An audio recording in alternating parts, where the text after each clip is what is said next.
Қызметкерлер жаңа жүйені тәжірибеден өткізуде. Бұл арнайы курстар. Енді мемлекеттік қызметшілердің толық мәліметтері жаңа электронды жүйеге көшті. Ол кадрларды таңдауда қажет. Аталмыш жүйе министрлік юстициямен интеграцияланған. Мемлекеттік қызметке қайта келген қызметкерлердің мәліметін білу үшін бар болғаны жеке сәйкестендіру нөмірін терсе болғаны. Аты жөні, туған жылы мен ұлты және тағы басқа ақпарат шығады. Тек бір басумен мемлекеттік орган, қызметкерлер және бөлімшелер туралы толық мағлұмат алуға болады.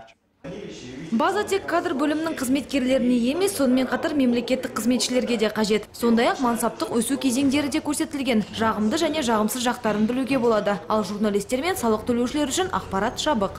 В отношении тех приказов, которые... Оған берілген тапсырмалар мысал үшін қалпына келтіру, көтермелеу және тағы да басқа берілген мағлұматтар компьютер экранына шығады. Мамандардың айтуынша қағаздық жұмыстар енді өткен шақта қалды. Қызмет жетілдірілуде. Білім жайлы ақпаратты базаға енгізу жоспарланып отыр. Аида Драхова, Тимофей Голев, Дмитрий Моисеенко, Елбіз телекомпаниясы.